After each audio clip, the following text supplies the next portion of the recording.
And what a great way to make your way to the racetrack. Let's go down to Dylan.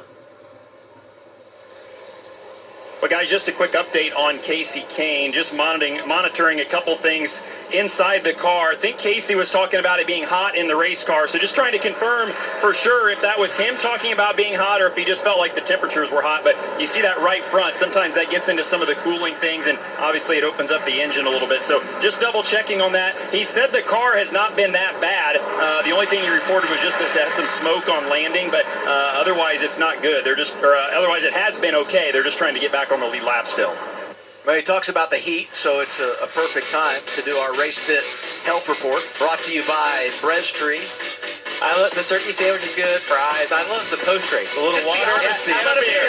Yeah, I agree. He's going to want one after today.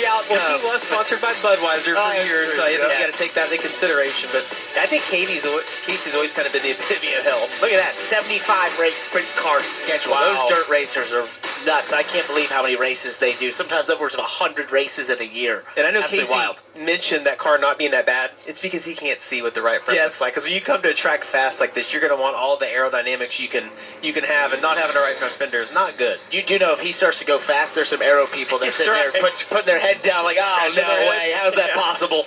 88 back in, Dylan. And this may just be a strategy move here, even though they're a couple laps down, just to try to get things topped off and make any sort of adjustments they need on the 88. You guys talked about it, such a disappointing day after so much promise. They'll go ahead and change the left side tires here. I think they just changed rights when they had that problem, so maybe just going to put the lefts on here and make it a full set. But what could have been for sure for the 88? Yeah, you said it. What might have been for the rookie Connor Zilic, who showed off his talent yesterday in practice today in qualifying, but some bad luck is not going to allow it to be paid off. Now our race break, brought to you by Safe Light, the Auto Glass experts, a recap of what Connor Zilic has faced. He had the flat tire in qualifying, had to go to the back, kind of drove his way back up to the top 10, and then to have the right front flat here late in the race. And he's 2 laps down. He's not out of it, but what he has to have is not Parker incredible. He had to almost check up a little bit on the exit. Now he's going to be in a really tough spot down 3 and 4. Unbelievable, those guys. We saw them racing for the end of this stage prior to the caution coming out, and it's still the same battle. They know how important it is to get in front of the other when this cycles through at the end of the stage.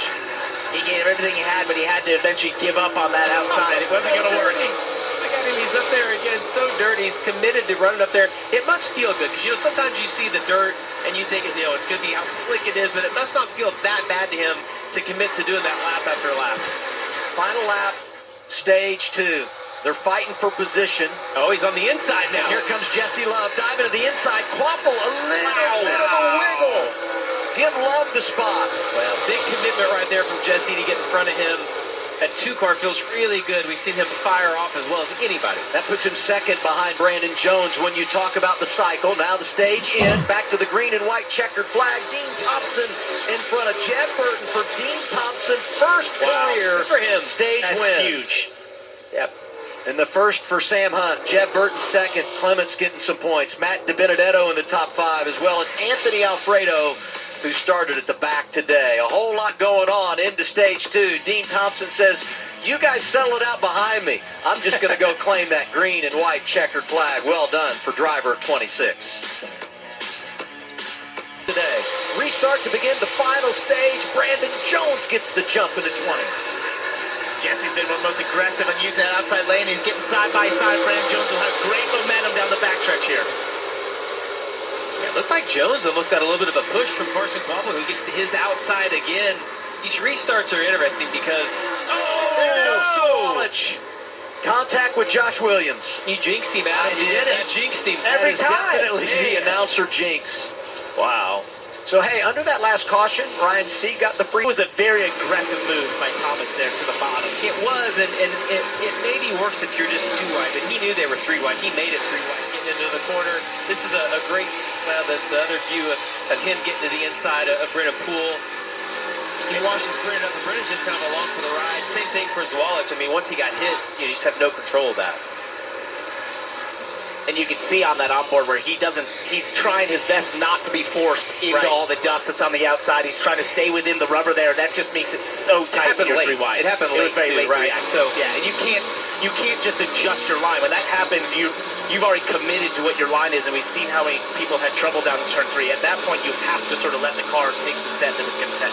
You see his numbers here? Oof, he's been 24th or worse this year in 6 of 9 races. And they had that period early with that back-to-back top 10s, and I'm like, okay, here we go. Since that time, just unable to find their way to the front, and when they do, something goes wrong. And you just mentioned where we're heading to next week. It's a great track that you can win at. It's also a place you can get wrecked at and have another terrible finish. So tough start to the year here for William. Confirming Casey Kane did get the free pass. He's back on the lead lap. 32 cars on the lead lap. Front row here, Jesse Love outside of Brandon Jones for the restart. Yeah, he did the best job of anybody, though, at the launch. And I think if he's the control car, we'll see right here, it still looks like that inside row is able to launch a little bit better. But Jesse's been so aggressive on the restarts, you see, getting down into turn 1. He gives the 20 car a little bit of look at the speed he has, middle. Goodbye. Yeah, that 2 car all day long through the middle of the corner has been the best. I feel like most of the runs today, he started behind the 8 ball and had to drive it to the front.